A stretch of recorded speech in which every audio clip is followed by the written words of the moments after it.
नमस्कार विद्यार्थी मित्रो, मी प्राध्यापक तुकाराम सोलापुरे लक्ष करिअर इन्स्टिट्यूटच्या डिजिटल यूट्यूब चॅनलवर आपले सहर्ष स्वागत करत आहे.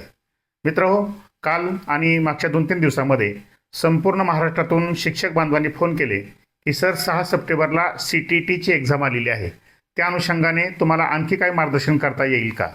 तर लक्षात ठेवा, त्यांच्या या मागणीचा विचार करून मी आता उरलेल्या 10 ते 15 दिवसामध्ये CTET परीक्षेची तयारी कशी करावी आणखी, कारण वर्षभर अभ्यास किती केला त्याबरोबर शेवटच्या महिन्यामध्ये किती केला हे महत्त्वाचं असतं. आणि शेवटच्या महिन्यामध्ये आता शेवटचे 15 दिवस आपण वास्तविक पाहता TET परीक्षेचा 28 जूनच्या अनुषंगाने खूप चांगली तयारी केली होती, परंतु दुर्दैवाने ही परीक्षेचा पेपर फुटल्यामुळे परीक्षा आणखी डिक्लेअर झालेली नाही.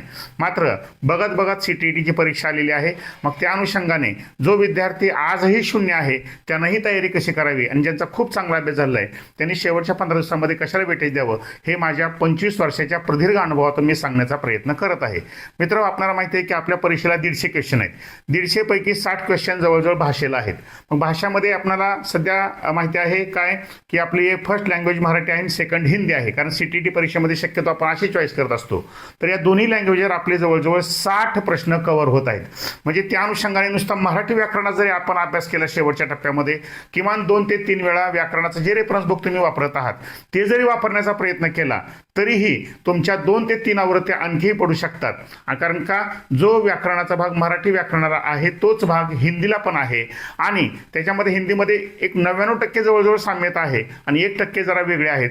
त्यामुळं जवळजवळ तुमचा सगळा अभ्यासक्रम हा पहिल्या लँग्वेजमध्ये होऊ शकतो. म्हणून मराठी व्याकरणाची तयारी आणखी शेवटच्या 15 दिवसामध्ये खूप चांगली करण्याचा प्रयत्न करा.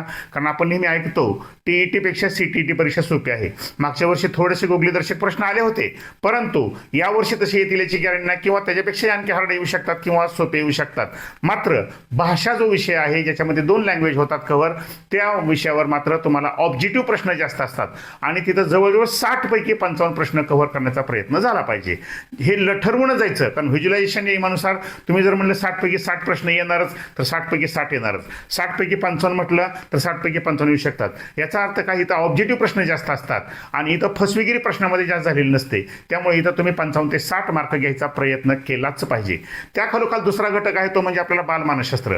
बालमानसशास्त्र हे उपयोगी मानसशास्त्रावर अधिकचे प्रश्न विचारतात, पण मागचे जर काही PYQ बघितले तर काही ऑब्जेक्टिव्ह प्रश्न आहेत. मग हे ऑब्जेक्टिव्ह प्रश्न आपल्या हातातून जाता कामा नये. याच्यामध्ये आपण पाहतो की समजा शास्त्रज्ञ असतील, उपपत्त्या असतील, न्यू एज्युकेशन पॉलिसी असेल, शैक्षणिक धोरणे असतील, ह्याच्यावर ऑब्जेक्टिव्ह प्रश्नाचं स्वरूप जास्त आहे. त्यामुळे असे प्रश्न शेवटच्या टप्प्यामध्ये आहेत ते अधिकचे वाचण्याचा प्रयत्न केला पाहिजे, जेणेकरून तुम्हाला इथं सुद्धा नाही म्हटलं तर 30 पैकी 20 ते 22 मार्क पडू शकतात.